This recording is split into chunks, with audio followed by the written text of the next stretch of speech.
I'm sorry for starting our practice today later, but actually our hospital is over busy, totally over busy because of coronavirus work. I had a shift at night, and I had a shift at Sunday.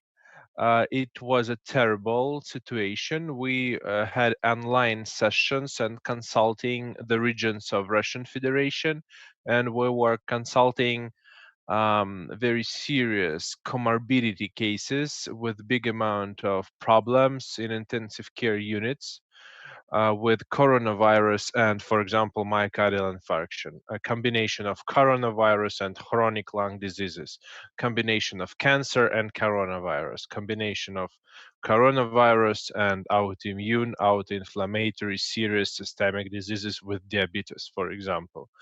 And it was the whole night of consulting actually, and this type of work is terrible and very stressful, and you are online in a special web session studio with another um, specialist. I'm working in a couple with reanimatologists, and we do consulting how to change intensive care therapy strategy for patients. Um, our Before we will start today our class, I would like to speak a little information to say a little about coronavirus situation. Actually, it's terrible, and it's going be worse and worse every day. I have a call from my relatives, from my friends. Vladimir, hello, I have problem. I cannot uh, taste and I cannot smell normally. I have cough, high temperature. Please help. Uh, Actually, ambulance system in many cities and towns of Russian Federation is over busy. We have few, very little amount of free beds, ER and normal beds in hospitals for coronavirus. And now our administrators are trying to change the situation, try to restruct new hospitals to make a coronavirus hospital. Um, and the mortality and hospitalization rate goes up and up every day. Actually, it's a big problem. However, we have some benefits. Actually, a recovery trial to combat COVID-19. It's a British trial. You can find it in Wikipedia. Show us that combination of anticoagulants and glucocorticosteroids is very important. Actually, I'm talking about glucocorticosteroids, like an inflammatory therapy, and anticoagulants for the whole 3 last days. I'm without sleeping for the 3 last days because of work, and actually we use only anticoagulants and glucocorticosteroids in different combinations, because only this type of therapy can prevent thrombotic process in COVID patients, and can stop hyperactivation of immune system and cytokine storm on the early stages. This is it. I am okay without sleeping, but now I'm safe, I hope, and without any COVID symptoms. 1 week ago, I took part in clinical trial about vaccine against coronavirus, Sputnik V vaccine. It's Russian first coronavirus vaccine. Actually, now it's not. You cannot do a uh, vaccination for free in all hospitals. You can only take part also for free, but in a clinical trials on the third phase. So you have 25% risk that you will be injected with placebo. I don't know were I injected with was I injected with a placebo or not. I made a first shot in the hospital after clinical examination, and after 2 weeks I will make a second shot, because the vaccination of Sputnik V is 2 shots vaccine. You get 1 shot, and after 3 weeks a second shot. After 1 week after the second shot, you got antibodies, I hope. I will check it just before Christmas, and I hope I will get my answer and I will have my antibodies, and I would be protected at least for half of a year. If it's not so, I would I was injected with placebo, because it's a clinical trial. You can never know what is that placebo or not. And in this case, I would be revaccinated in 2021 year in January or February with another vaccine. Any questions about corona and our situation or vaccination? Do they have any expectation date for like the release the vaccine after ending the trial, the third trial? I know for sure that now they have problems. I mean, developers of Sputnik V vaccine with trying to make a big amount of doses. It's very hard process to make producting process of developing a new vaccine. So they have 3 medical fabrics in the Moscow region. It's the main fabrics of Russia, and they start doing this vaccination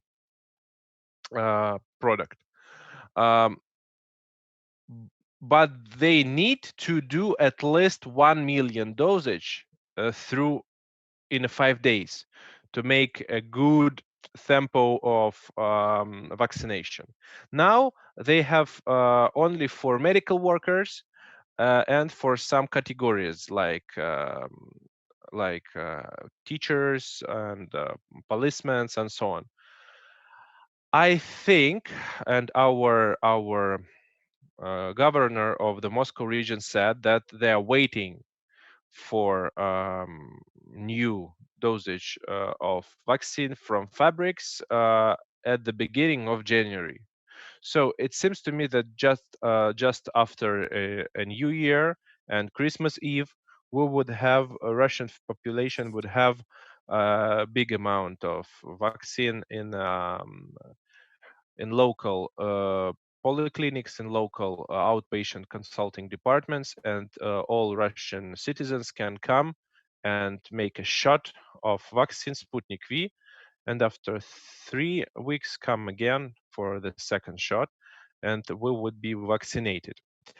But I don't know actually about foreigners and about foreign citizens, because this vaccination would be according to local insurance guarantees for Russian population. I don't know about would it be possible to buy this vaccine in a private clinic and do vaccination? Actually, I don't know. Also, we are waiting um, for the second Russian vaccine, Epivac Corona. So we got now two. We got now Sputnik V. It's produced by Moscow Vaccine Center, named after Gamaleya, Professor Gamaleya. And we have a second from Siberia. It's Siberian Medical Center, produced by Novosibirsk Center Vaccine Center, Epivac Corona. So this second type of vaccine is developing now, and I hope they will also start they will close a third phase of clinical trials of this vaccine. Now we know that it's safe, but we don't know the efficacy. So they will start and find out, is it effective more than 70% or less, and I hope that would be registered, and they will start also selling it and transferring to hospitals at the end of January, at the beginning of February, but not earlier. And if you're asking about how much doses we need for the whole Russia, it's more than 100 million doses we need for Russia only. But we have special contracts with India, China, as far as I know, with some Arabic countries, with Belarus, and of course you with Brazil, as far as I remember. So for producing so big amount of doses, we need just time. We just need time. So it seems to me that the worldwide vaccination of the whole population with this Russian two types of vaccines and European or American vaccines, we know that different companies has already produced vaccines. For example, Pfizer or AstraZeneca, also, or Chinese vaccine. Also, we know about this vaccine. So the worldwide vaccination can be not earlier than at spring, because we need time to close a third phase of clinical trials and start developing a new huge amount of doses. Gabriel, is my answer clear? Is my answer full? Yeah, thank you. You're welcome. Excuse me. Yes. I have two questions. First, the patient infected with COVID-19, can he be infected again? And the second question, how does corticosteroids and antithrombotics can help the patient? Okay. So the first question is rather much more easy to answer. Give me a second. Recovery trial. So recovery trial, Wikipedia, Wiki.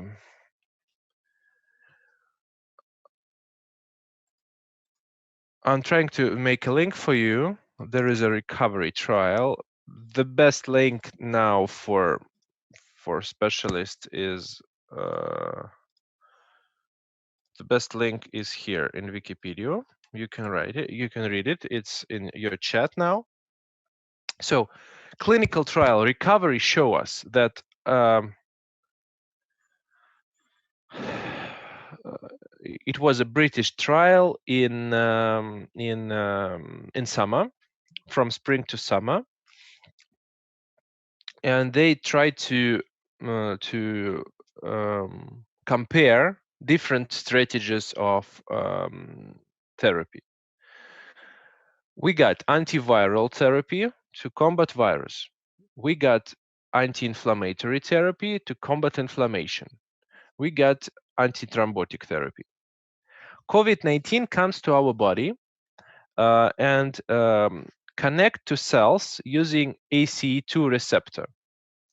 ACE2 receptor localized primarily in lungs and vessels.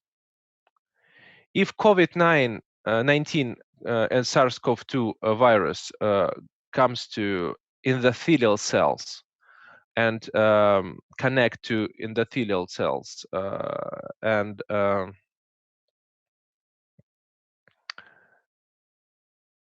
COVID-19 starts inflammation and damaging of endothelial inside vessels. If endothelial inside vessels is damaged, that starts a vasculitis, an inflammation of vessel. An inflammation of vessel provoke thrombotic process. If vessel is not clean inside, if it's damaged, if the intima media is damaged with inflammation process, so we have surface of the endothelial inside vessel, and it's provoke thrombotic process according to pathology mechanism. And if we use anticoagulants in case of inflammation, and the indicator of inflammation is high fever, temperature and high fever more than 37.8, and prolongation of this fever more than 5 days, you use anticoagulants and you prevent thrombotic process. It's very important in case of flu. It's very important in case of COVID. And if person has risk factors like diabetes, arterial hypertension, chronic obstructive pulmonary disease, cancer, chronic diseases of internal organs, or age more than 45, it's essential type of therapy. This type of therapy can prevent stroke, in myocardial infarct, and thrombosis of lung arteries. So it's a life-saving strategy to use antithrombotic therapy, anticoagulants, prophylactic of thrombosis. We use rivaroxaban, apixaban, it's Eliquis and Xarelta, the most effective. Or you use shots of heparin. It's a life-saving strategy. The second part of your question was about glucocorticoids, as far as I remember. Yes. Yes. How glucocorticosteroids can help. I will make a small demonstration for you.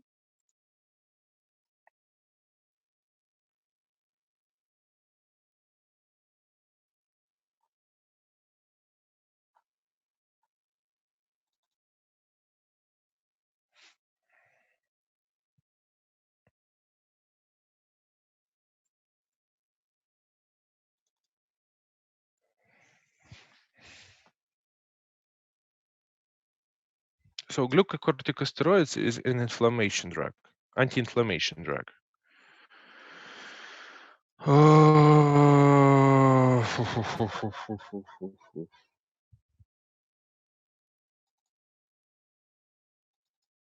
Um, can you see my presentation? Yes. Yes. So it's a typical COVID-19 process. Incubation period about 2-5 days. This green point is onset of symptoms. It's more likely to be start with fatigue, losing of smell and taste, and fever. Fever, especially at evening, more than 37.5, and about 7 days there is a progression. So starting cough, starting sputum white color, sometimes with blood, starting problems with breathing, dyspnea, and in common cases, especially if person is more than 40 years old, you got hospitalization of this on the beginning of the second week. On the it's a common on 9th days starts cytokine storm. It's a progression of secretion of interleukin 1, 2, interleukin 6, a C-reactive protein, MIP, TNF proteins. This is the messengers of immune system.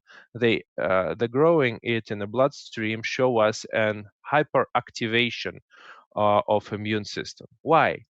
Here, virus comes to our body, starts a process of replication. Our immune system find that you are with virus here, and we got onset of the symptoms.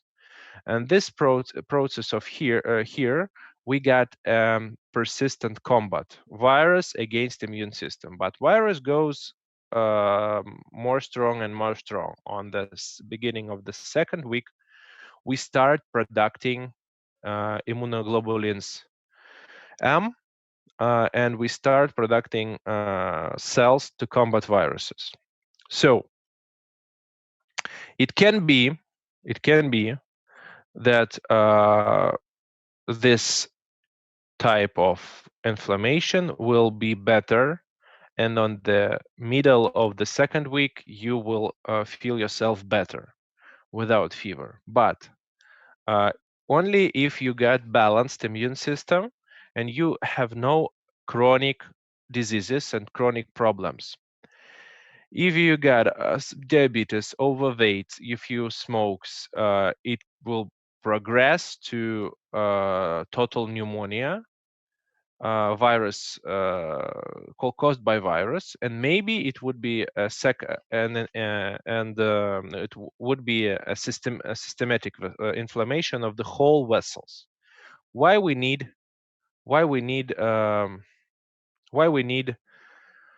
glucocorticosteroids? We should prevent artificial ventilation, intubation with and the process of breathing with artificial ventilation machine, and we should prevent death. Preventing of this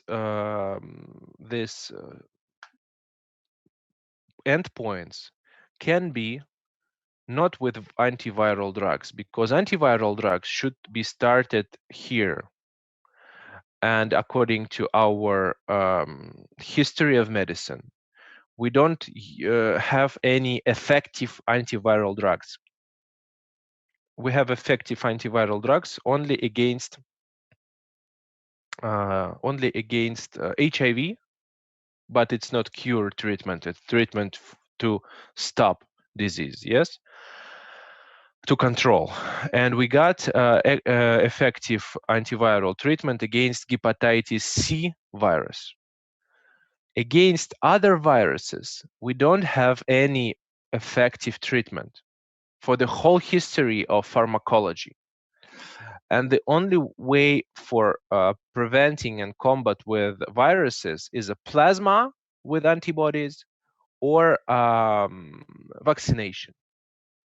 So the recovery trials, you can read it, show us that here we have a very increased risk of hyperactivation of immune system. And if you will combat with this hyperactivation using immunodepressants, drugs that can control activity of immune system, anti-inflammatory drugs, you can control the level of vasculitis, and controlling level of vasculitis will help you to make a person stay alive.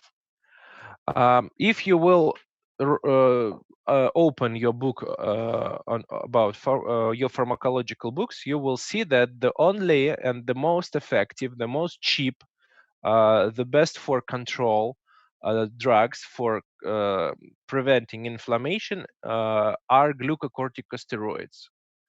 Prednisolone, dexamethasone, hydrocortisone, methylprednisolone.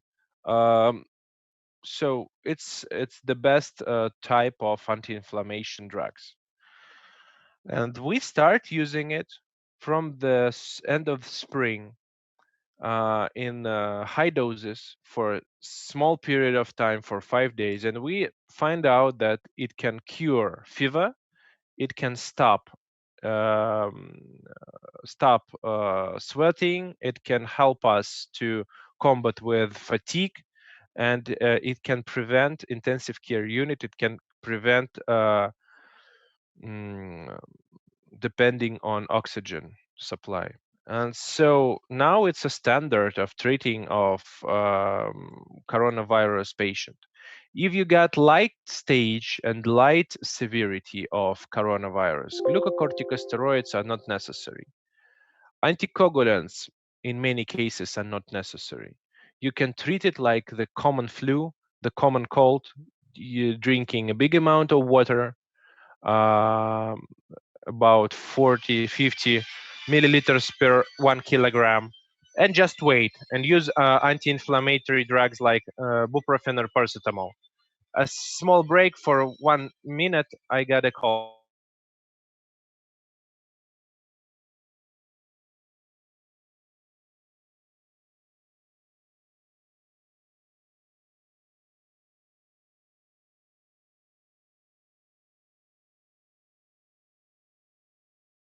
So I'm sorry.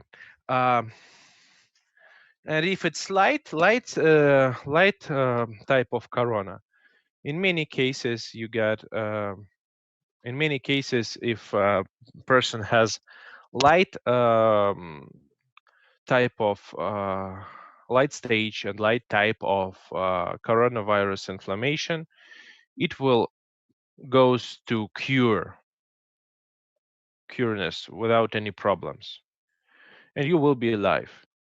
If you are not healthy, have overweight, diabetes, smoking, chronic obstructive pulmonary disease, chronic bronchitis, if you got chronic diseases of cardiovascular system and risk factors or genetic predisposition of high inflammation, SARS-CoV-2 can cause a very severe damage of lungs. You see here a normal CT with a small part of inflammation here, and CT scan of total inflammation of the two sides and whole lungs, and can cause death. So that's why if light stage of corona become not light and fever is more than 5 days, and you got a terrible dyspnea and saturation, using your pulse oximeter when you put it on the finger, and you will see that it's lower than 92, lower than 90. Of course, it's a terrible problem, and you should be hospitalized because you need oxygen. And here you should start be treated with high doses of anticoagulants and high doses of glucocorticosteroids. Is my answer for you clear? And is my answer clear? Yes. I hope. Yes. Any more questions?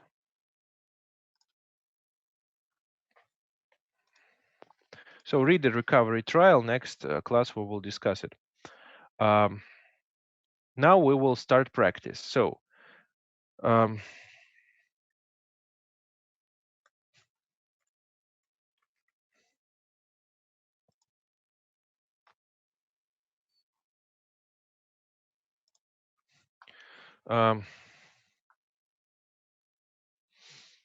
how before COVID-19, before era of COVID-19, your practice was in hospitals. And the third course students come to hospital.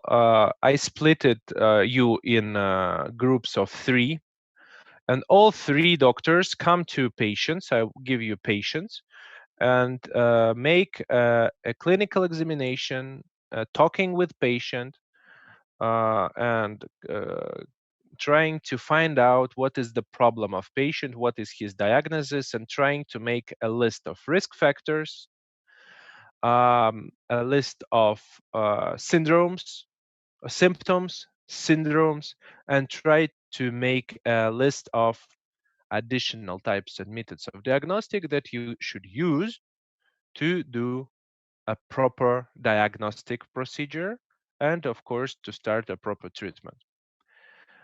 As far as I have a stricted rule not to come with you to patients to avoid contamination and COVID-19 infection in students and in patients, that's why we now do practice online. That's why I will show you a case history, and we will discuss together a case of patients, and we will try to discuss with you together how to make a proper diagnostic and what is the problem of the patient, and using our theoretical basic information that we collected during our semester, this and the previous semester, we will connect it together in a practical way. The main target of this practice to make you to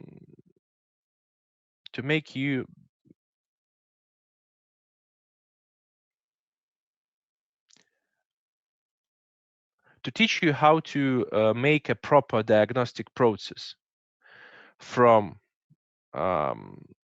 communicating with patient and clinical examination to additional types of diagnostic.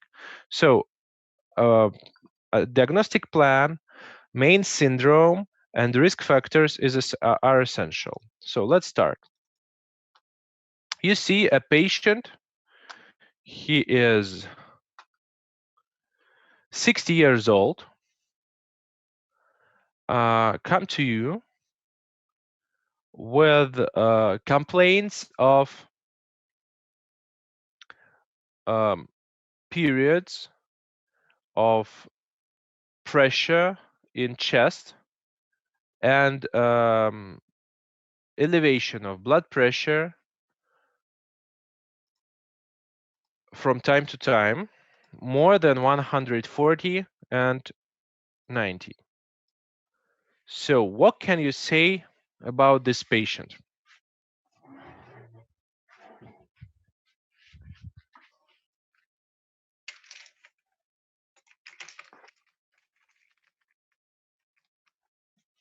Hello, are you here?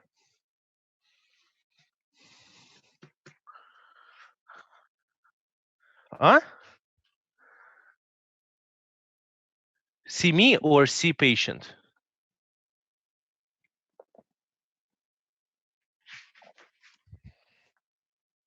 Okay, one of the risk factors is like the This. patient is old and he's a smoker, maybe. You see this patient on your screen? So the problem is in risk factors. You see the picture of the patient. We have swelling of around periorbital swelling, yes? We have gray hair at the age of 60. It's normal, but the total hair is gray. Smoking person, and actually it looks like more old than 60 for as far as I see. So let's try. Now I will turn off the clinical demonstration. Can you see my dashboard? I hope you can. So let's make a portrait. Let's make risk factors of this patient. He came us with complaint. Main complaints. So see, 60 years old. He is male. Smoking. Engineer. So his main complaint is pressing discomfort on the chest and high blood pressure. High blood pressure is everything in Europe and Russian Federation. It's everything that's more than 140 and 90 millimeters Gydroargyrum. In the USA, 130 and 80. We have different types of ranges. Okay, now let's make a list of risk factors. We are talking first of all about cardiovascular system. And when we're talking about risk factors is a something that can lead to death. we can have risk factors of autoinflammatory and autoimmune disease. We get risk factors of COVID-19. We get risk factors of myocardial infarction, of cardiovascular diseases. We get risk of lung diseases. We can have risk of ulcer, of bowel cancer, and so on. His main complaint is connected with high blood pressure. That's why we will talk with you about cardiovascular risk. What is his problem in cardiovascular risk? What factors of his life will give us information about high risk of death? Smoking. Smoking, age, high blood pressure. So age.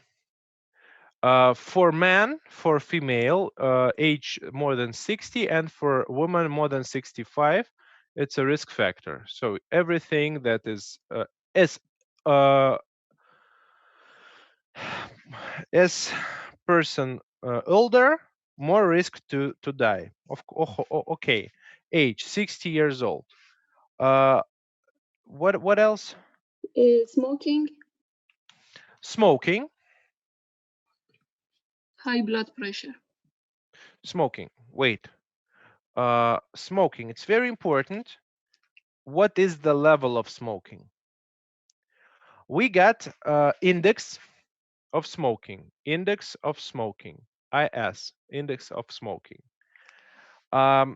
If it's more than 10 package per year, it will give us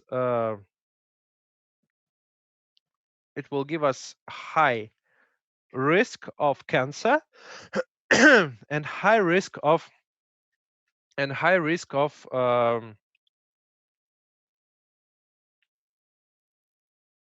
cardiovascular diseases. Patients should smoke at least 20 cigarettes per day for 10 years. How to calculate index of smoking? It's a very simple.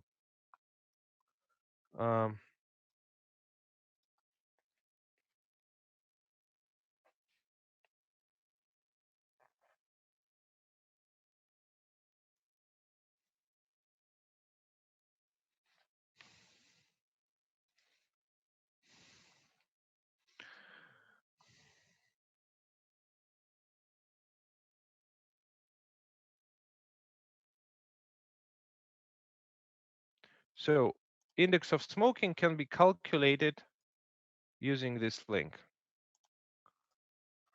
You have online calculators, and also you can have a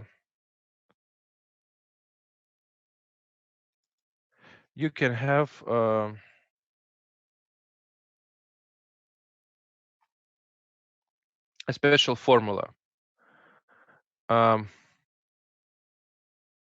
One patient smokes 21 cigarettes a day and has smoked for 36 years, for example.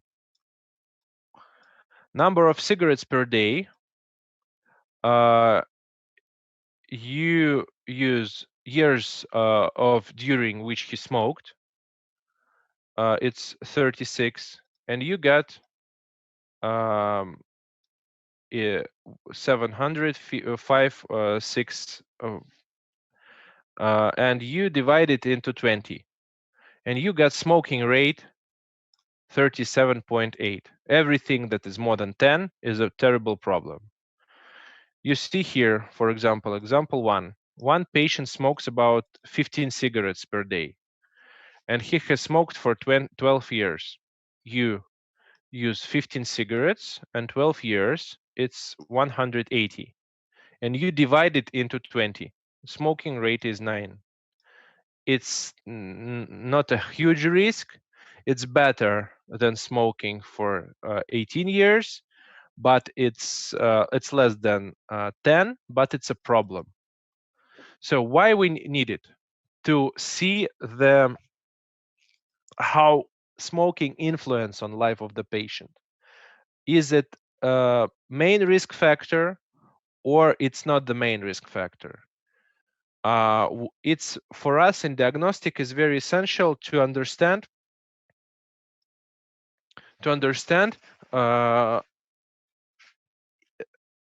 is this we should find diseases that more be likely connected with smoking, or we should find something else. Because if in smoking index is smoking rate and smoking index is more than 10, more likely to develop COPD and lung cancer. If it's 5, so it can be COPD and lung cancer, but more likely to find another reason. So that's why, and you see, smoking can be 1 cigarette a day, and smoking can be 2 package a day. It's a different risk factor. You see, different. That all is not good for patient. Everything, but actually you should make it's as objective as you can. So that's why smoking. 20 cigarettes, 10 years, it's 200. 200 we divide, its smoking index is 10. So here is its risk factor.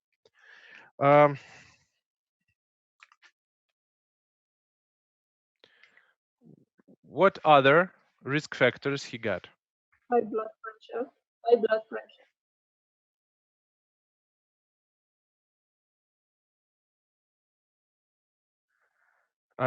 Nicotine is not so harmful for cardiovascular system. The most harmful is smoking.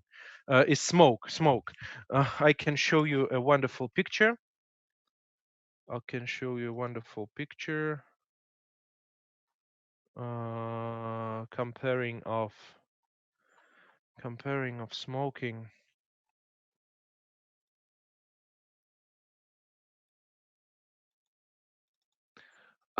If you inhale products of burning of paper, you inhale. So can you see the picture?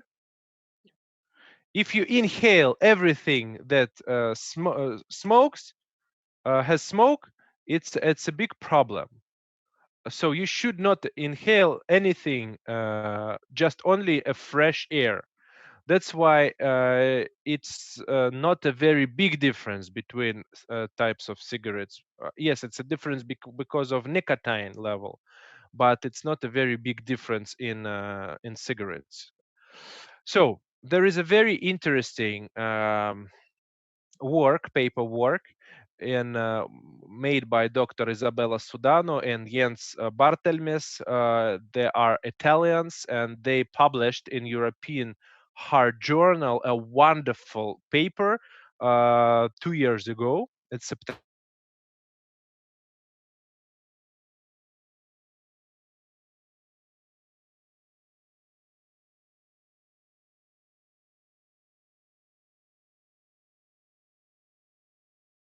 You can find it. So they compared 1 Callian. Can you hear me, guys? I have problems with internet. Sorry. So if we compare one cigarette session, it's about 5-7 minutes of smoking, 8 to 12 puffs per session. It's not more than 75 millimeters of smoke per puff. If you smoke a kalyan, shisha, hookah, hubli bubli, it's from 20 to 8 minutes. It from 20 to 200 puffs. And it's 1 liter of smoke per puff. So it's equivalent to inhaling the smoke of 100 cigarettes or more per 1 session. That's why the harmful and the risk of smoking using Kalyan is much greater than a cigarette. If you compare electronic cigarettes with typical cigarettes, it's also a risk factor, it's a problem. But that's a problem of lipoid pneumonia, more likely to be a problem of lipoid pneumonia, and it's more likely to be a problem of of smoking, but you should smoke electronic cigarette longer than typical cigarette to have the same problems with lungs. This is it. If you are talking about type of cigarettes, yes, it can also change some prognosis of patient, but if it's smoking, it's smoking.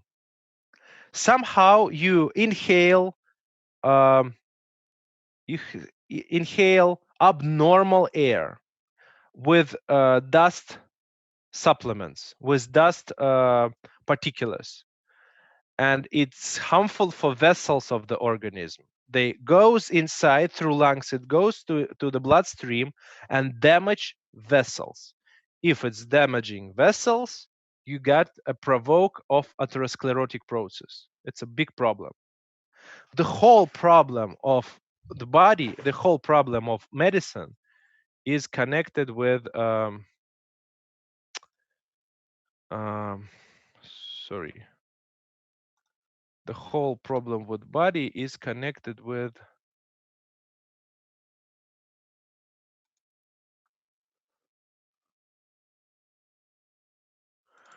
this.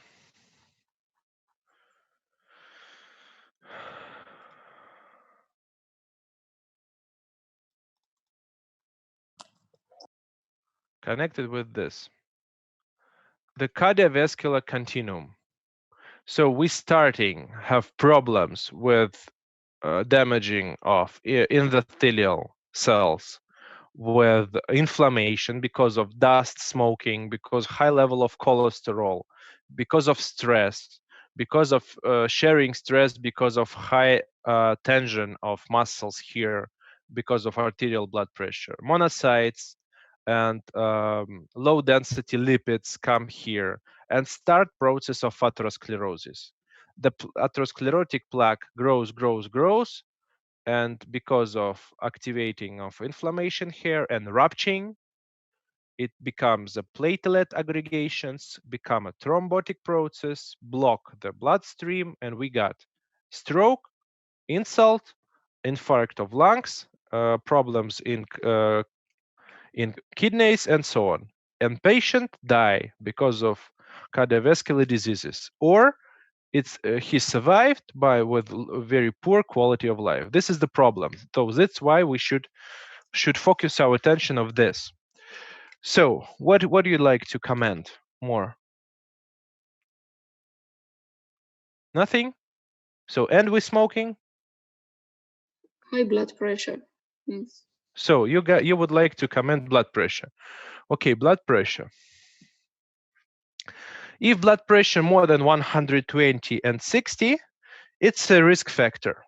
Okay, better have it's better to have blood pressure as lower as you can. The minimum is 90 to 60. 90 to 60. If it's become lower than 90 to 60, it would be a problem with the neural system.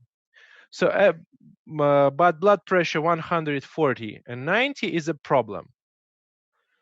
Why I do risk factor list in two types, blue and red? Because here we got unmodified risk factors that we cannot change, risk factors that are not changeable. We cannot change age, and these risk factors that we can control and change. So we can give up smoking and we can control blood pressure with avoiding stress in our life. We're using psychotherapy techniques and using anti-hypertensive drugs. So he get one more very interesting risk factor, male gender. So sex is also a risk factor. Male gender is a risk factor. Why? Because of problems of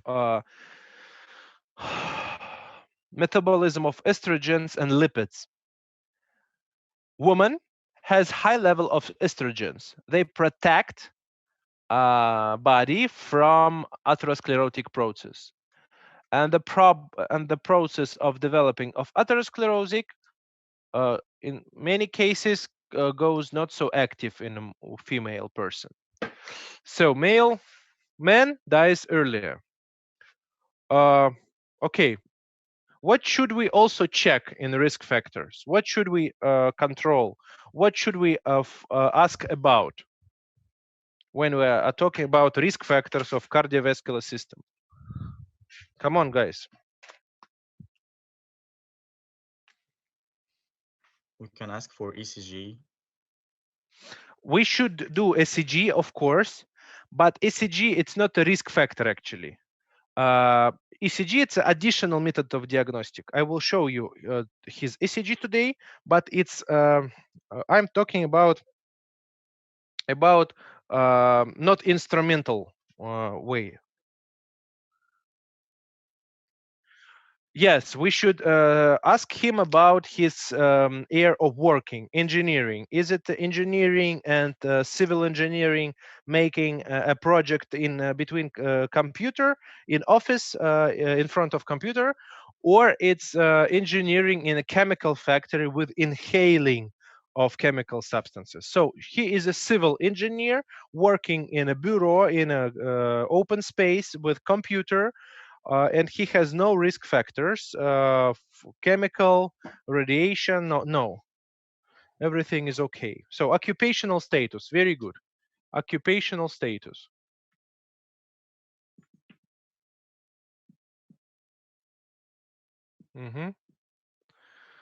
Okay, what else? Lifestyle. Very good. Physical trainings, how much physical activity he got. I got one patient. It was a terrible situation. I have to tell this story. He was a businessman, 45 years old, having preliminary myocardial infarct. At the age of 45, it's very early. Why? Because he has no physical activity at all. He wake up in the morning in his country house, make a breakfast in his bed, in bedroom, comes to toilet for half of an hour, dress. After that, using elevator from third floor, goes to garage. There, his driver was already. He entered his Mercedes and comes to his office. In his office, he make a small trip with 5 or 10 steps to elevator, comes to his office, make a short distance walking from elevator to his table, was sitting the whole day, eating lunch, eating his dinner, and at 6 and 7 he comes to garage with a driver, comes to home, and goes to bed for sleeping, TV, and so on, working with computer.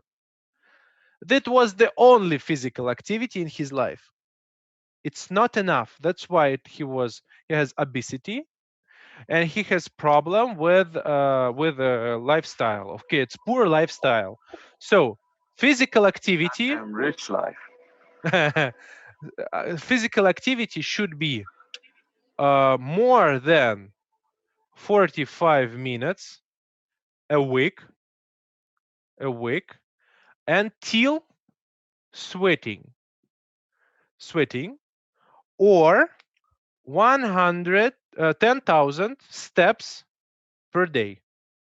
10,000 steps per day, or more than 5 minutes active running or active playing at tennis, something active a week, till you feel yourself sweating. It's a normal physical activity. It should be. It should be. So you should ask a patient about his level of physical activity. Is it discomfort for you to have physical activity?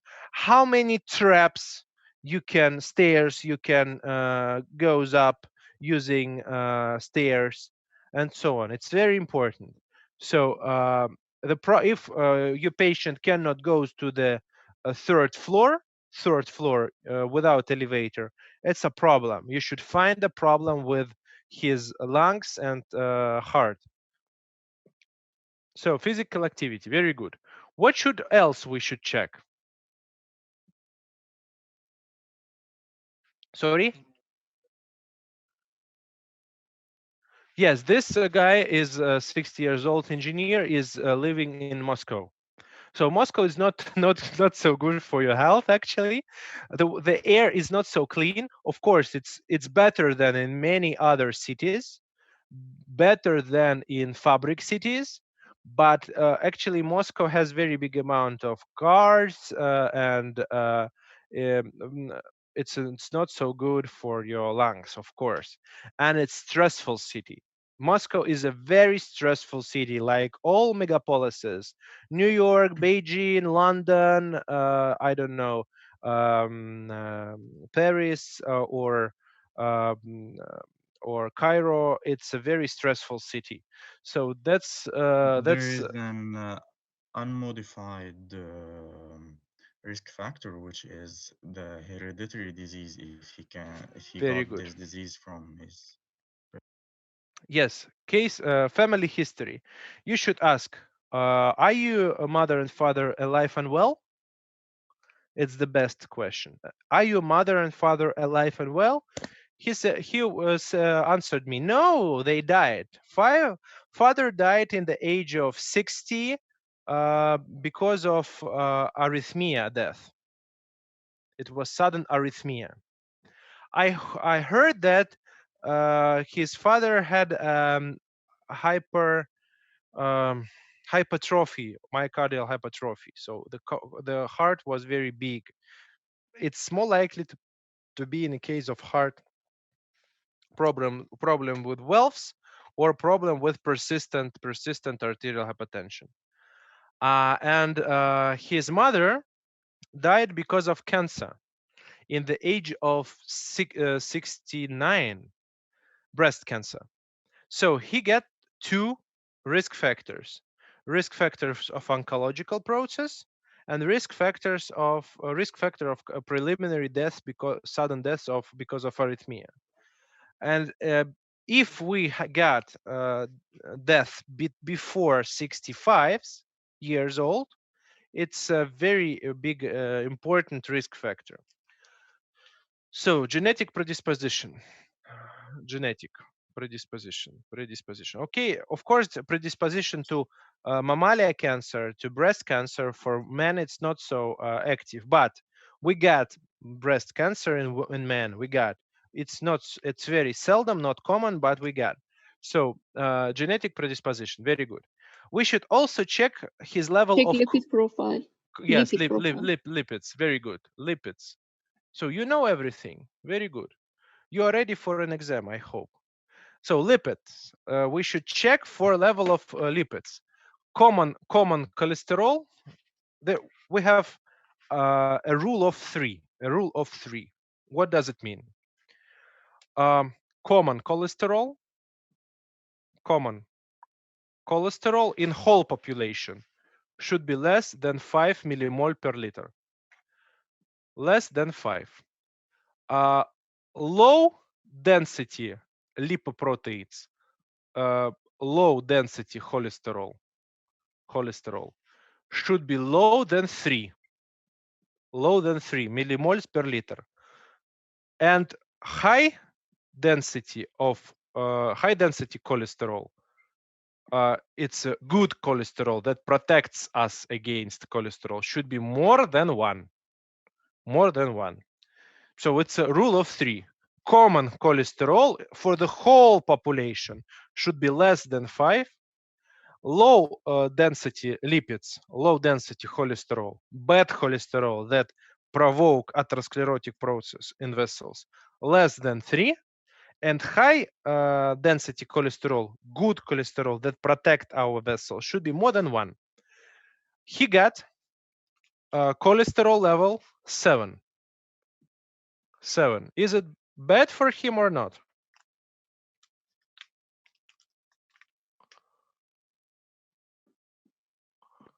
It's bad. Can we control it? By medicine, I think, yes. By what?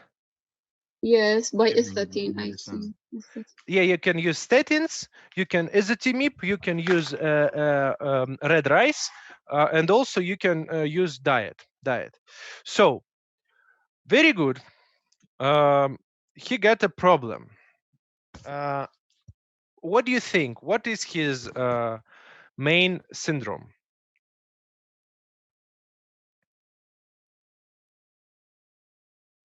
Okay, let's start with his symptoms. Symptoms indicate us on what process? Renal problem, I think, renal. Why?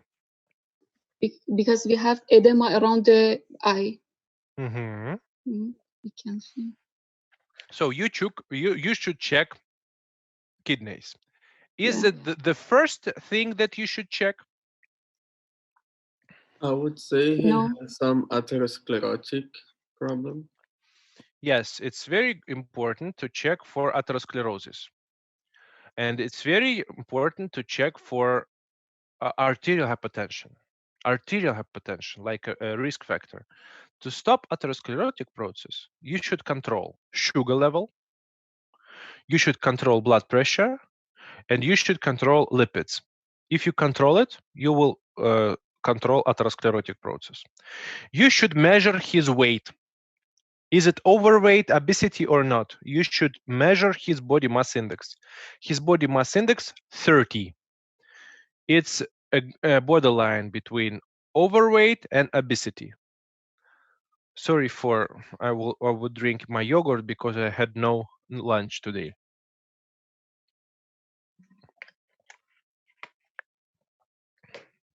Actually, Enjoy no. it. Yes, thank you. And actually, no breakfast. I hate this corona because with this corona, I cannot sleep, I cannot eat, I cannot even go to toilet. So I hope it will end someday, and we will combat it. Okay.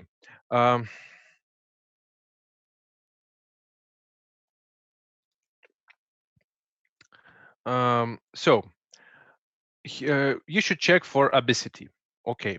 He has a borderline between overweight and obesity. His body mass index is 30. Body mass index is essential because it's a risk. Body mass index. It's essential because I will show you a picture.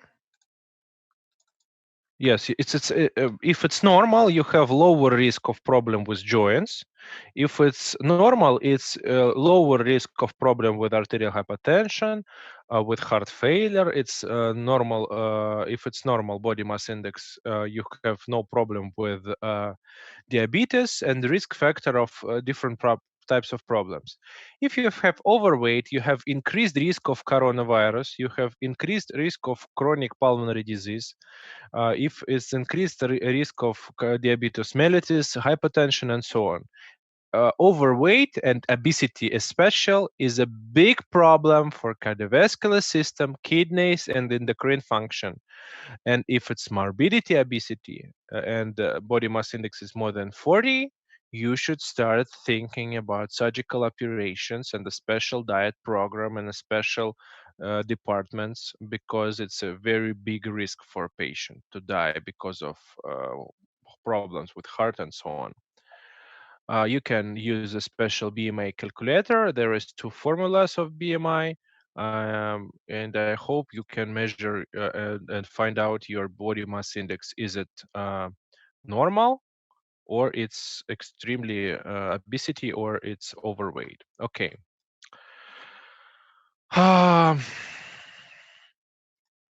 let's try to do a clinical examination of this patient. What should we check? We should check the surface of skin.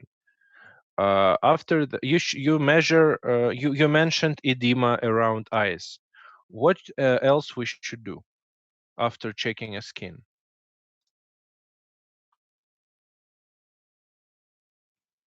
Heartbeat and arterial arterial pressure.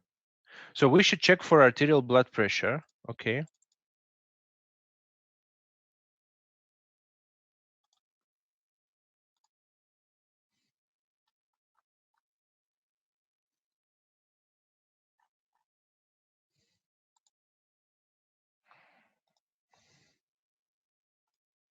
His blood pressure during clinical examination is 185, 145, and 90.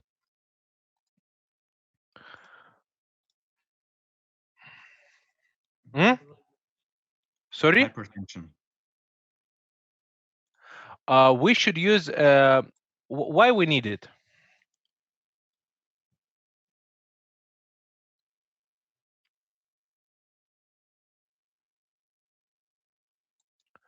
We use a special score scale. You remember?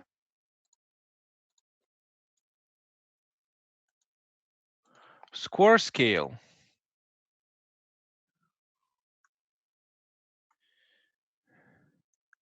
I'm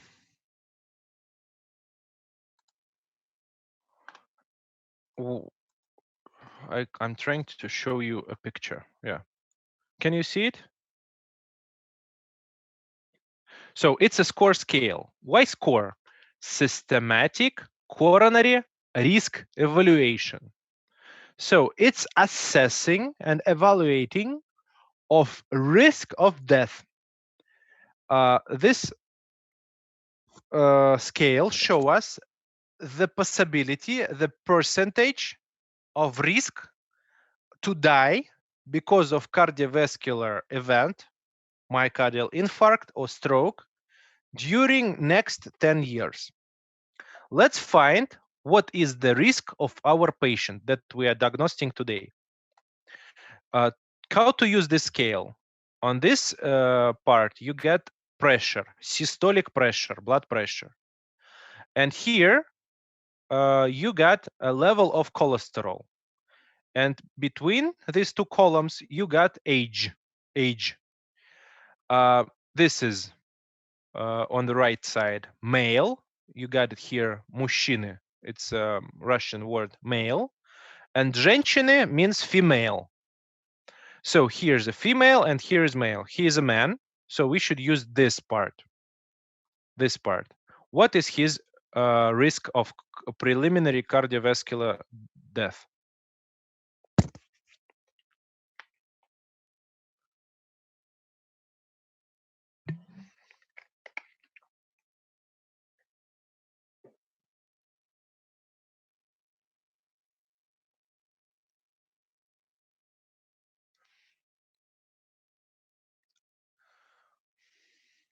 $140.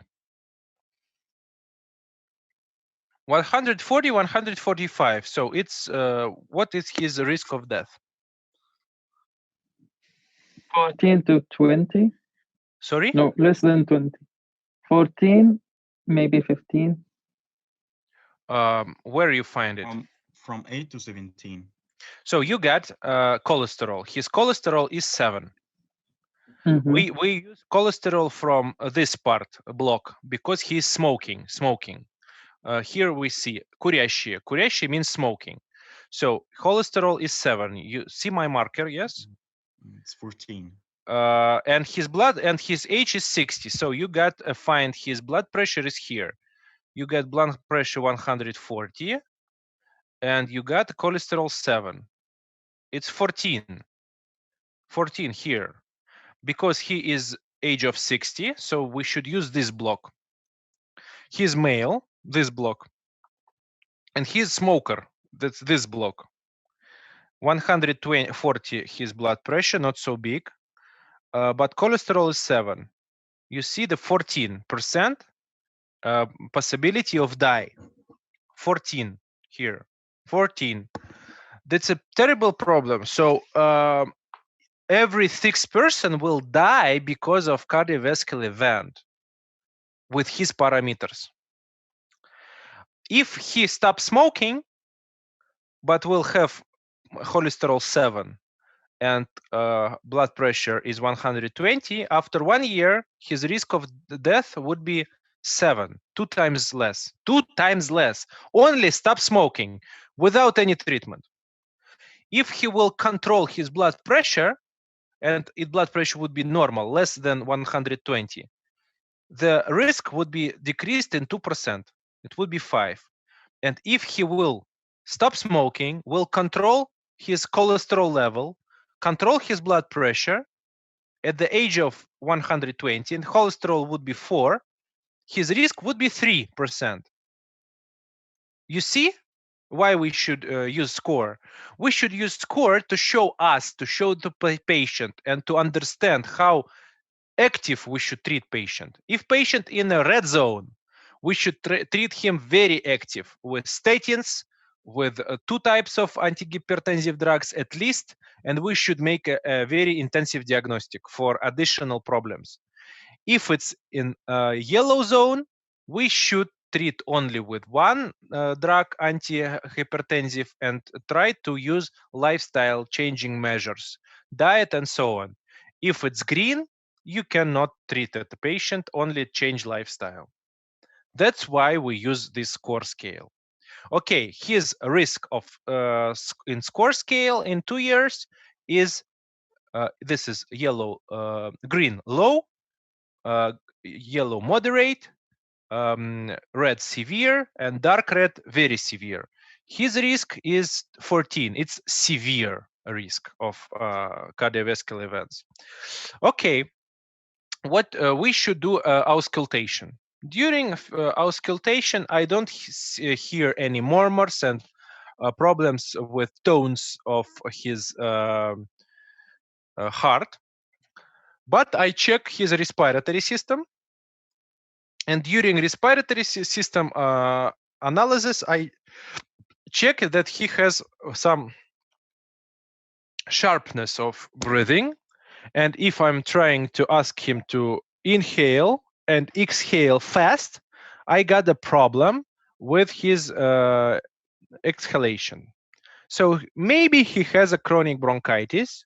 It's not asthma because he has no allergy and he has no night problems of breathing, but it's more likely to be a chronic bronchitis because of smoking, COPD, chronic obstructive pulmonary disease. So he should stop smoking and maybe start inhalation therapy. We got different types of inhalator. We can use this types of inhalator. Look to my camera, please. This types aerosol inhalator. Patient can inhale this aerosolium. You see this aerosolium, yes, to open his bronchial tree. You can use this type of daily inhalation. You can use this types of more than inhalation therapy using this. So it's a treatment for COPD. But I should check his ECG. It's important because he has a long term of arterial hypertension, and I should check his ECG.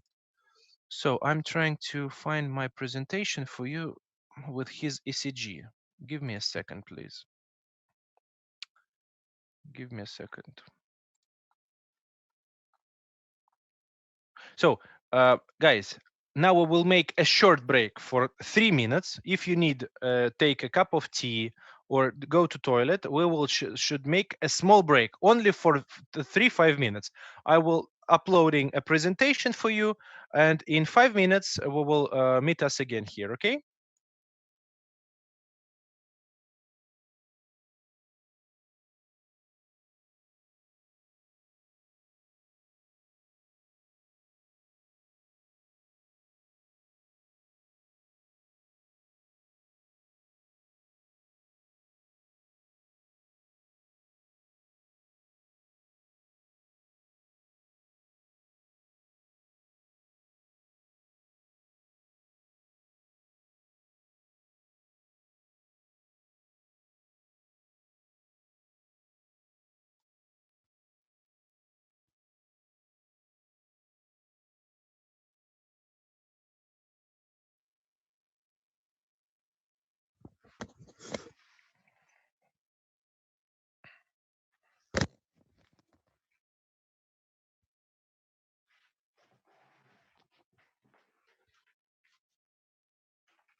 Ta-ra-ta-tam.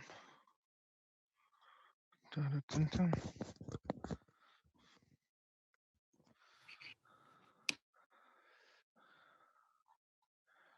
Ага, Искандари Бахарех. Natalia. Okay, hello. So, are you here, all of you? Can we proceed? Yes. I'm here. Wonderful. So, very good. We're proceeding. This is ECG of this patient. What's wrong is here? Left hypertrophy. Yes, you see that he has problems in V leads. V leads mean ventricle or mean that it's connected with myocardial myocardium of left ventricle. And he has a problem. The R wave is very, very, very big in amplitude, especially V6. If it's so, it's more likely to be a heart left ventricle hypertrophy. Left ventricle hypertrophy, it's a compensating phenomenon when patient has a problem with a persistent long-term arterial blood pressure. We should read it, this ECG, but before reading this ECG, I would like you to refresh how to read ECG. You can find ECG algorithm using these links. I will give this presentation for you after a class without any problems, and you can use it to prepare to exam. This is a normal ECG. Normal ECG. This one line we call lead. We have standard leads. First standard leads, second standard lead, third standard lead. We have AVR, left lead from extremities, AVL, left lead from extremities, AVF, foot lead from lower extremities. And we get ventricle or chest leads. This electrodes you place on hands and arms and foot, and this leads, chest leads, you electrodes you place on the chest. V1, ventricle 1 or chest 1, or in some countries you use T1, means thoracic, yes. V2, V3, V4, V5, and V6. So look at my camera, please. This is my chest, left part of chest. My heart is here. V1 I place here, V2 here, and V3, V4, V6 I placed around left ventricle. So V1 is the right part of heart. V2 is the middle part of heart, and V6 is left part. So V4 and V3, it's a central part of heart. But more likely that V leads show us a problem with left heart. What information you can find looking to ECG? Speed of ECG recording. Normally, it's about 25 millimeters per second. Here you see, or 50. Duration of PR interval here. Duration of QT interval and calculated according the patient heart rate. Calculated CT interval, QT interval. You should understand that we get small blocks and large box. Large box in it's 1 second, and small box is 0.04 if it's 25 millimeters per second. If it's 50, you got 0.2 seconds in 1 millimeters. When you read ECG, you should start analyzing ECG from the second standard lead. Why? Because second standard lead is a sum of first and third standard lead. It's a combination. It's together, and it shows us the main rhythm and problem with heart. if, as far as I already said to you, V1, V2 is more likely to be right part of the heart, and V6, V5, V4, V3, left part of the left ventricle. Second standard lead is the sum of first and third, and AVR, AVL show us right and left part of ventricles, AVF low part. This is a typical complexes, P, Q, R, S, and T. You see here 5 millimeters. If it's speed of 25 millimeters per second, it's a 0.2 seconds. 1 millimeter show us 0.04 seconds. Waveforms, P wave, QRS complex, and T wave. In some cases, we can also have U wave. No one knows for sure what is the cause of U wave. Actually, some cardiologists said that U wave, it's electricity of our soul. But if you have no wave, that means that you are a very bad person and you have no soul. You you have already sold it to the devil. Okay, P wave, it's atrial depolarization. It's a process of contracting of atriums. QRS, it's a ventricles. T wave, it's a process of diastole. It's a repolarization of ventricles. We get different segments, PR interval, and we got QRS complex, and we got QT interval. Also, we use ST segment. The most important for diagnostic is PR interval and QT interval for analyzing arrhythmias. And ST segment and QRS is very important for ischemia and myocardial infarct. Normally, we have duration of QRS not more than 100 milliseconds. QT not more than 500. PR not more than 200. You can measure it using distance in millimeter and using amounts of milliseconds in 1 millimeter. These presentations I will give to you. The normal ECG interval measures, for example, you measure for example, for QRS. You see here, QRS is 1, 2, maybe 2.5 small boxes. It's not more than 0.880. How you should make ECG description? Heart rate, type of rhythm, sinus or not sinus, regular or not regular, waves and intervals, and axis deviation. The normal rate is regular, and heart rate should be not less than 60 and not more than 90, and it would be a normal rhythm. You should find RR interval and compare it to next RR interval. If it's equal, that means that rhythm is regular. You see here, here is bradycardia, 56 beats per minute. Here we have also bradycardia, but the rhythm is regular because our interval is the same. You see here P wave and contracting of atriums. After that, QRS complex spreading from AV node to the whole ventricles, and T wave, a process of repolarization, recovery wave. Normal heartbeat, fast heartbeat.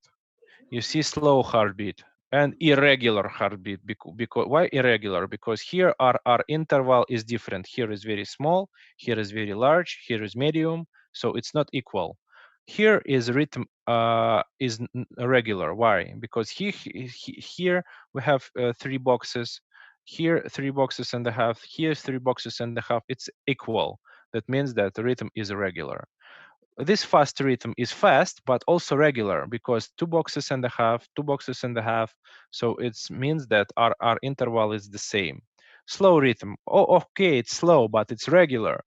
1, 2, 3, 4, 5, 6.5. 1, 2, 3, 5, 6.5. 6.5 boxes. Here are our interval, and here are our interval also 6.5. It's a typical. It's a very good. So you should Regular heartbeat has to be arrhythmia, right? regular. It means normal Irregular. rhythm. Irregular means arrhythmia. We don't know what type of arrhythmia, but we say and define it as irregular rhythm, not regular, abnormal. What rhythm? We should find out analyzing waves and complexes. But we know that it's pathology. What kind of pathology? Severe or not severe? We don't know. But for the first look, we analyze that it's a regular rhythm. So we should check what types of regularity is it. Okay? Okay. P wave. P wave demonstrate us that rhythm goes from sinuses. Sinus is the main rhythm driver. So normal contracting of heart can be only if we see a P wave. P wave in second standard lead should be before QRS complex. P wave should be positive. What does it mean positive? Means that upper than isoline. Upper than isoline. I'm sorry, I have a call for a second. Да, да.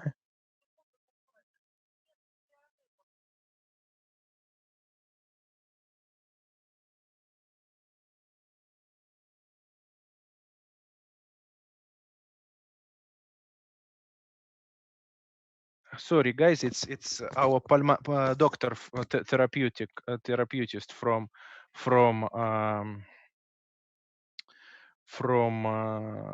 our department. He is consulting about problems.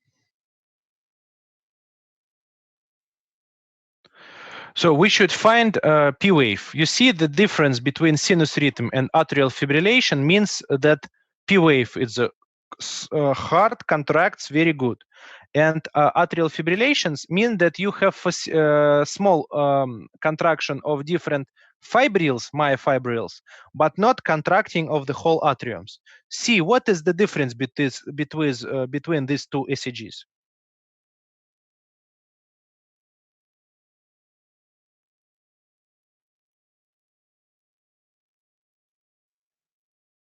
That's one is regular and There's no P wave.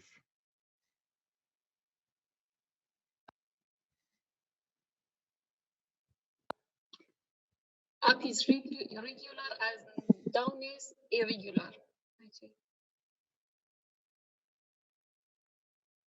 Yes, you are right.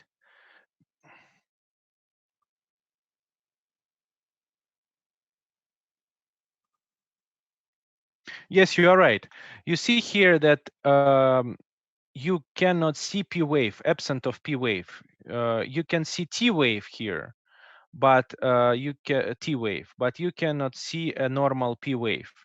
Here we have positive P wave between all next QRS complex. Here you see that our interval is regular and equal. Even next complex is equal. But here you see that our interval is irregular. For example, here is small, here is very large. Here is small, and here is very large. And it's a problem. Yes. You'd like to ask something? No, okay. Excuse me? Yes. In the first lead, why P wave positive? It's down. Where? Here? Yes. It's positive.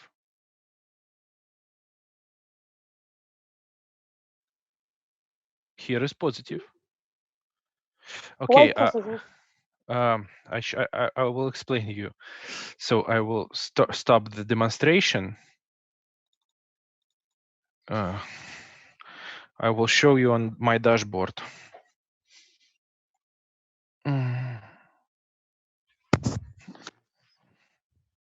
So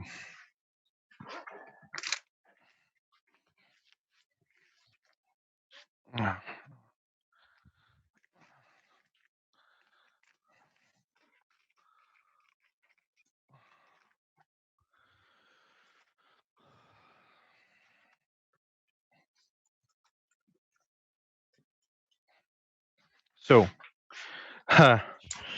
when we do ECG, we got isoline.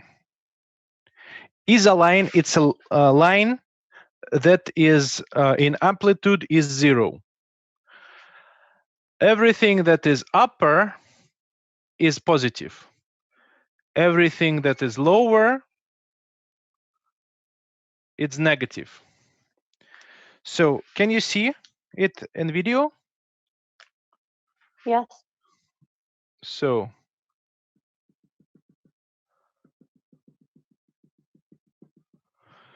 you see this blue line? It's isoline. Isoline. Here is 0 potential. Everything that is lower, it's negative. Negative. Everything that is up to the isoline is positive. On this ECG that I drew for you, we can see that R here is positive. T wave here is positive. S is negative. Q is negative. P is positive. Here,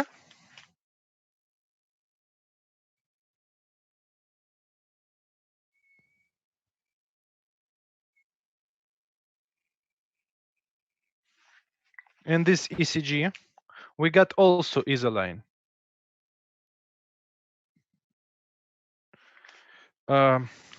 P wave here is negative. T wave here is negative. Q also negative. R is positive.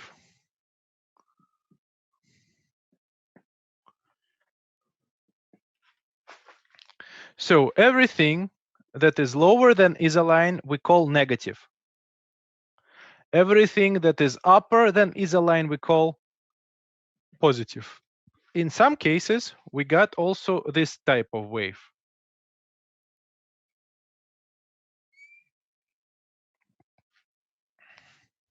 You see here, also we have isoline. But that is negative.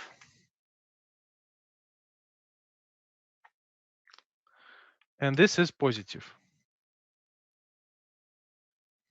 So this type of complexes, it's also P. But it's B phase, 2 phases. One phase is positive, second is negative. Is my answer clear? Yes. Thank you. Very good. We proceed. So here wave is negative or positive on the second standard lead up? Positive. Positive. And okay, And here, negative. And no, also positive. Okay. This is negative. Okay. Thank Here is negative. During arterial fibrillation, it can be in some cases positive, in some cases negative. The main parameter of atrial fibrillation that it's irregular rhythm. Irregular.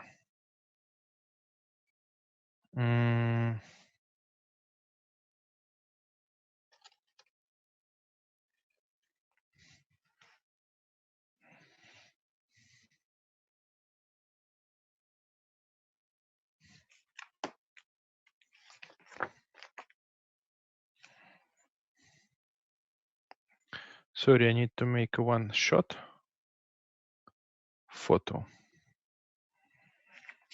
So this is it.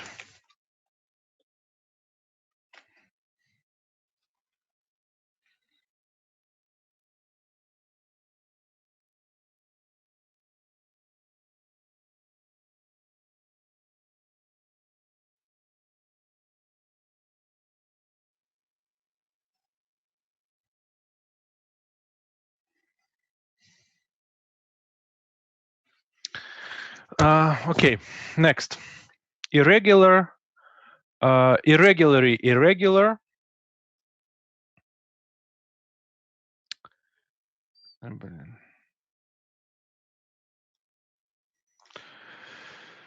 It's arterial fibrillation. Why? Because it's irregular rhythm and no P wave before QRS complex. You cannot see P wave. It's T wave, but P wave no. If you have no P wave and irregular rhythm, it's arterial fibrillation. All the complexes are really the same distance apart.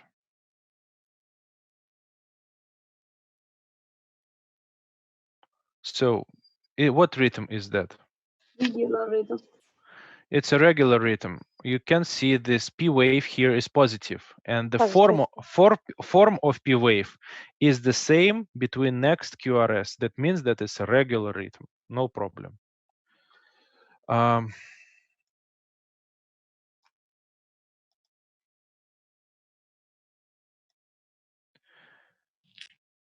This is common ECG rhythm, normal rhythm, sinus. Ventricle tachycardia. We see that we don't see here any P waves, only contraction of ventricles. It's a shock. Ventricle tachycardia. Ventricle fibrillation, when abnormal contraction of ventricles. It's a shock condition. When you see this ventricle tachycardia or ventricle fibrillation, you should use a defibrillator machine and treat your patient with electricity. Premature ventricle contraction. So you see here P wave, QRS complex, diastole. P wave, QRS complex, diastole. So atriums, ventricles, diastole. Atriums, ventricles, diastole. Atriums, ventricles, and here should be a long diastole and a process of pause and relaxing of heart, but not in normal time. Ventricles contracts once again. So we call it extrasystole, extra contraction of heart, additional, abnormal. It's an premature ventricle contraction. Atrial flutter or atrial fibrillation. We see here that atrial flutter, big amplitude, atrial fibrillation, small amplitude, but RR is irregular and we cannot see a P wave.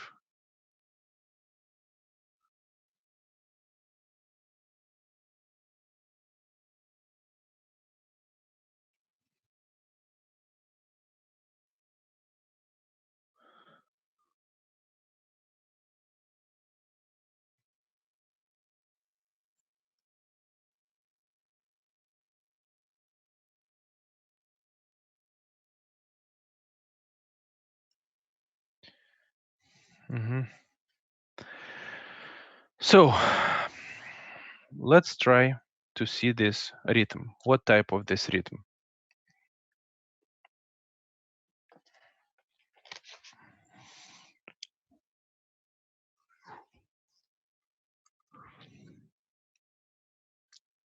Hello, are you here?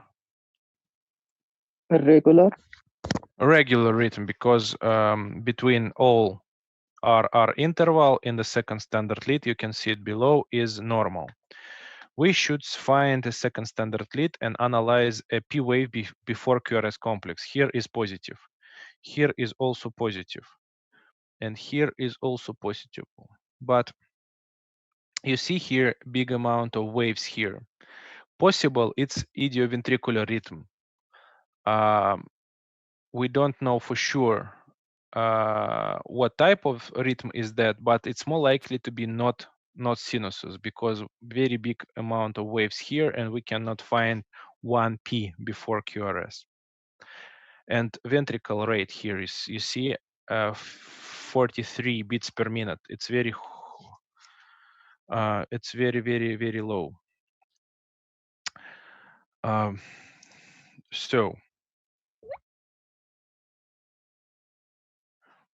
So let's find let's see a problem with our patient. Our patient has this ECG. Is it normal rhythm or not?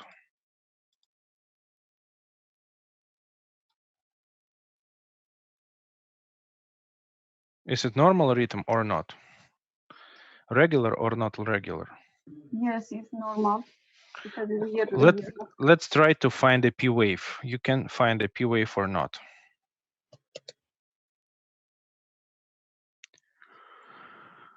There's no P wave.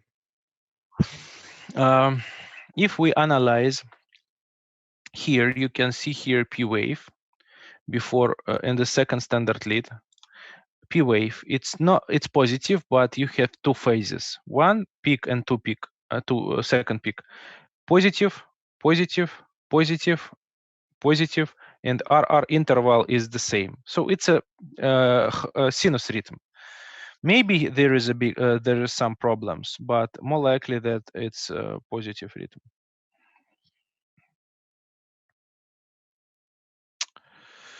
The problem is left atrium hypertrophy, I think, because the P wave is not. Atrium hypertrophy? Yes, left atrium hypertrophy because P wave is notched. I think.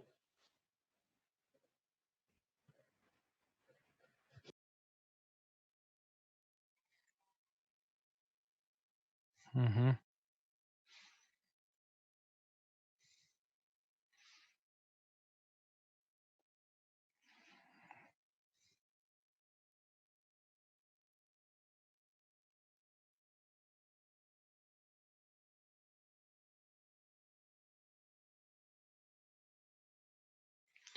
Okay, so let's try to understand how to make a diagnosis of heart chamber hypertrophy. Our patient has high blood pressure.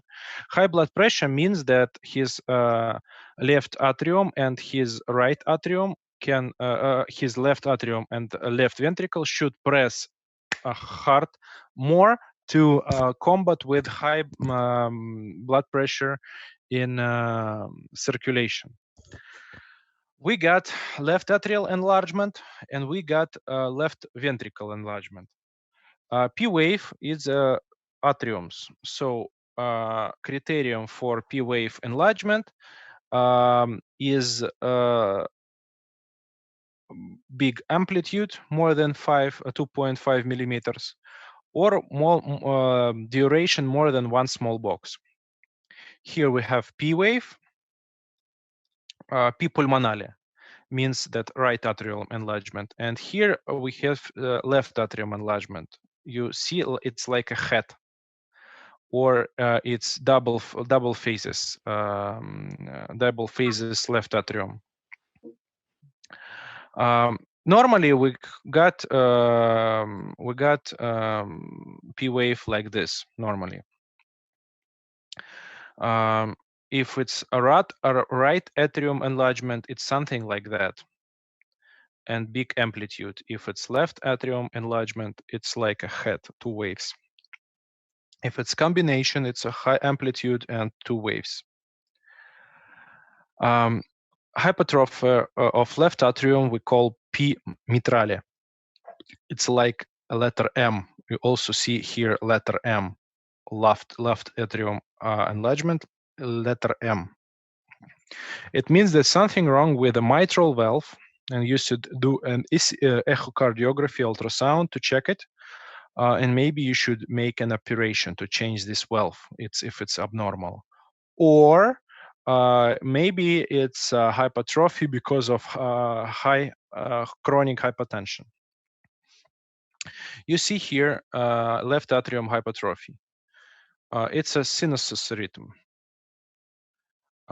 because in the second standard lead, QRS RR interval is regular, and before even a new QRS complex, you can see a P wave, positive. That's why it's a sinus rhythm, a regular sinus rhythm. But if you analyze the form of P wave, you should see that left atrium has a P wave form like M, and it means P mitrale. It's left atrium hypertrophy. Left atrium hypertrophy.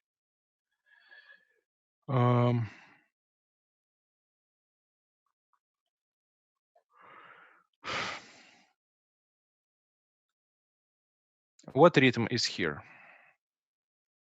Regular or not regular?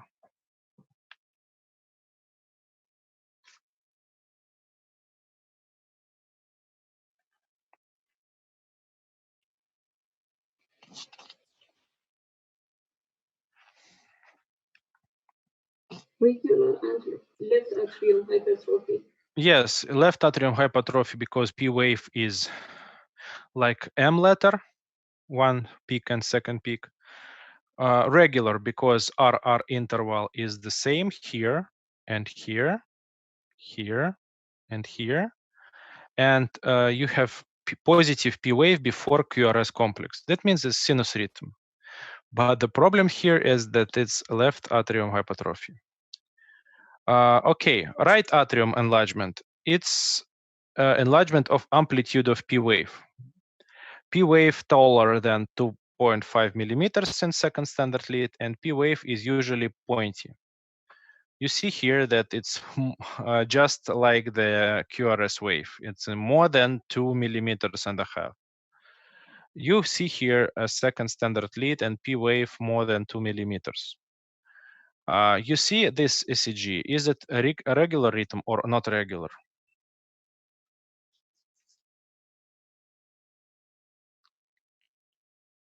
Regular.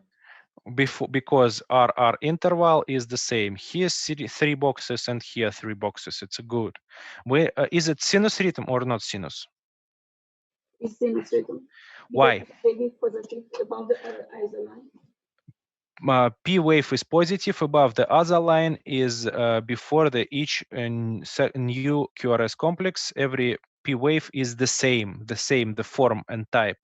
But the problem here is that P wave is very, very big, more than 2 millimeters. Right atrium hypertrophy, very good.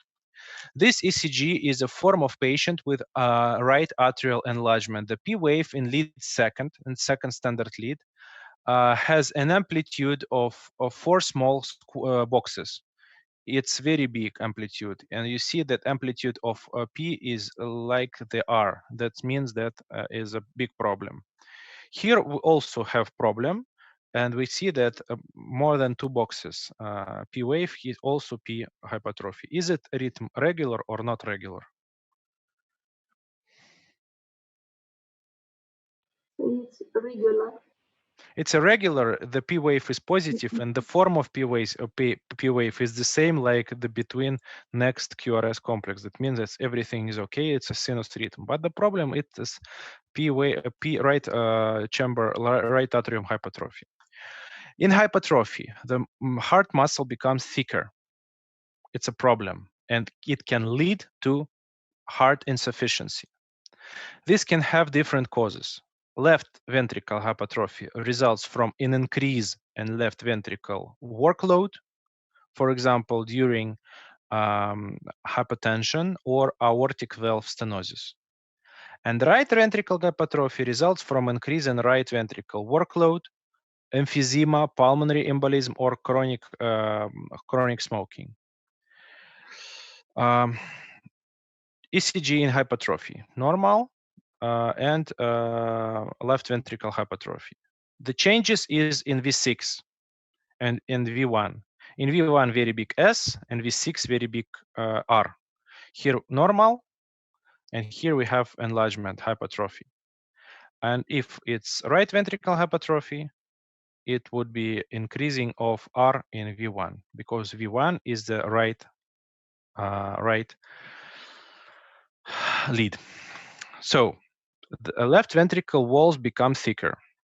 The QRS complex becomes larger, and the leads V1, V6 become greater in amplitude. You see here left ventricle hypertrophy. Why? Because S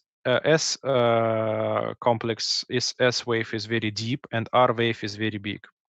If R wave is more than 20 millimeters and S wave in V1 more than 15, it's and the sum show us 49 more than 35. It means that it's hypertrophy.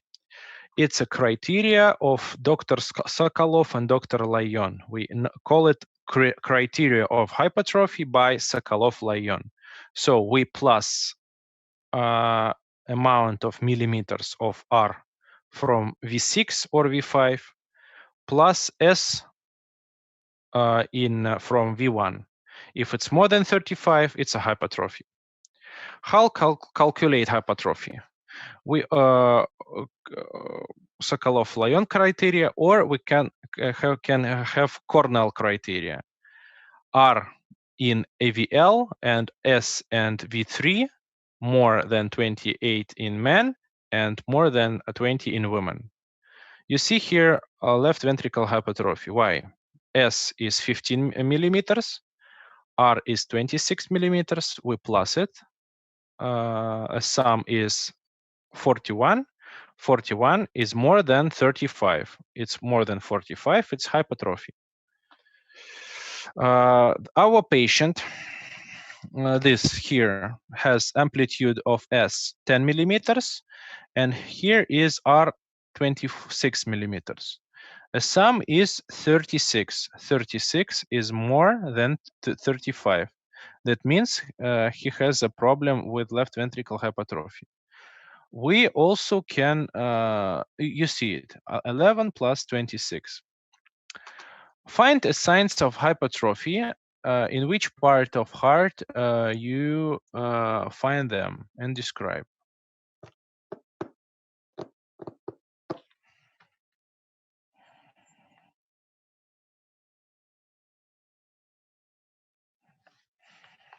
Left ventricle hypertrophy. Why?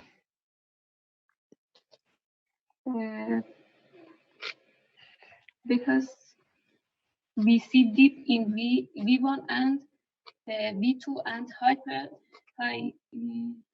peak in V5 and V6. Okay. Here.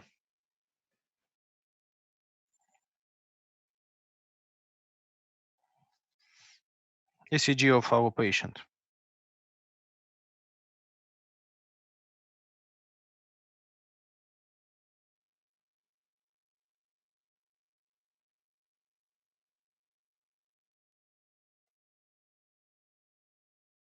On the second standard lead, there is a M-shaped P wave. Also. Very good. What is that? The left ventricle hypertrophy. Left atrium. Atrium, yes, left atrium. Very good. He has problem with chronic arterial hypertension or chronic with mitral valve. And you see V1, very deep S complex, S wave is very deep, more than 20 millimeters, 25 millimeters. And in V5 and V6, you see that R is also very, very, very big. And you cannot see R wave in this, V3, V2. Maybe it was myocardial infarct, maybe. And you see that here is enlargement of ST wave more than 2 millimeters upper than baseline. But it's more likely that it's also left ventricle hypertrophy. Right ventricle hypertrophy occurs mainly in lung disease or congenital heart disease. The problem is that R wave in V1 more than 7 or R wave in V1 plus S wave in V5 more than 10. You see here right ventricle hypertrophy. V1, R wave is more than 10, and in V5, S wave more than 10. Find signs of hypertrophy and say what part of heart is hypertrophed.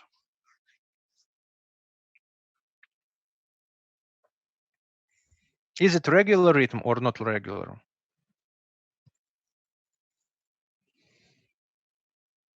Regular rhythm. It's a Regular. regular, very good. What types of hypertrophy we got here? Right ventricle. Right ventricle hypertrophy.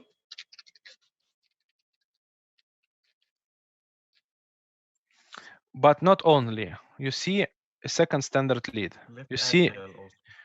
right atrium, right. Because P wave is normal sharp, not M sharp, but more than 2 millimeters. That means that it's also right atrium, more likely to be right atrium hypertrophy. Here you see very big S in V6, more than 8 millimeters. And if V1, we have more than 8 millimeters R. We know that if it's together more than 10, it gives us hypertrophy. That's why also it's right ventricle hypertrophy. R in V1 more than 7. P wave also is enlarged, and R is enlarged, so it's a hypertrophy. It's a right ventricle hypertrophy. The R wave is greater than the S wave, and it's also indicates as a hypertrophy of right. Here, please find the signs of hypertrophy. What parts of heart is hypertrophed?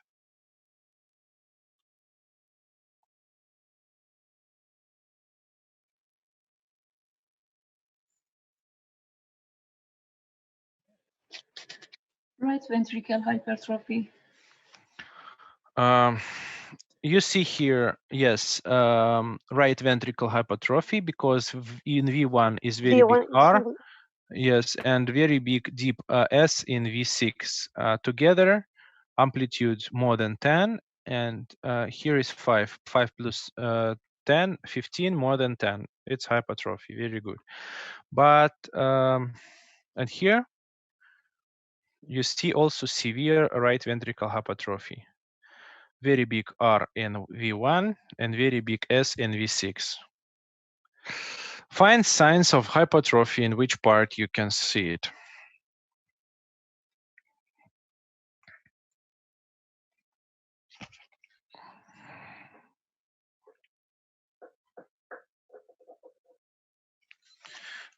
Right hypertrophy. Right ventricle hypertrophy. Right atrium, because in second standard lead, P wave is very big, more than 2 millimeters. R in V1 is very big, and More S than 15, yes. and S and V6 is very big. So together it's more than 10. That means it's a right ventricle hypertrophy and right atrium together. Why hypertrophy is very important to analyze? Because myocardial cells big amount, and big amount of myocardial cells, and we know that if there is a big amount of myocardial cells, that means that heart needs more oxygen. If heart needs more oxygen, that is a typically big problem for bloodstream to make a big amount of oxygen, and more likely that patient will have lack of oxygen in myocardial cells, big level of atherosclerotic process in vessels of myocardium, and arrhythmia or myocardial infarct. That's why if we see hypertrophy, we should treat it with a lowering of blood pressure, with fixing problem with valves, and we should treat it using special drugs that will decrease hypertrophy or will stop progression of hypertrophy. Okay, our patient has arterial hypertension. our patient has high level of cholesterol. We should recommend him a diet. The diagnosis of patient would be connected with arterial hypertension and hyperlipidemia, dyslipidemia, high level of cholesterol. We should check ECG once again, and we should check ECG, echocardiography, ultrasound of heart. If it's okay, no big problems, we should continue treating of hypertension and try to make a patient to give up smoking. And we should check his lung function with spirometry, a special test that indicates us a level of breathing, spirometry. If it would be a broncho-obstructive syndrome, would treat with him with a special inhalators. This is it. Any questions about today's class?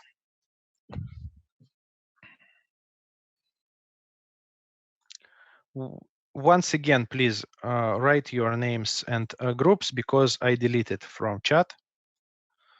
I delete from chat your names and groups. Please, once again, write it.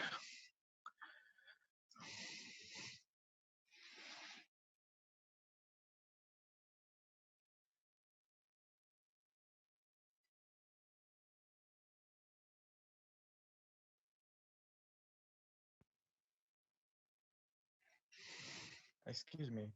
Yes. Would you please send on our group the list of our topics that we had in internal disease so that we can like revise them and study them? Mm-hmm. Because I asked for it. And they didn't have it. Okay. Group 78, 77, Yes. 78. So you are medical faculty. So it's not. I have a list for stomatological faculty. It's not the same, but main part of list is the same. So at the end of the next week, I try to prepare you a list of topics for all. So everything is okay. Any questions about today's class? Maybe something is unclear.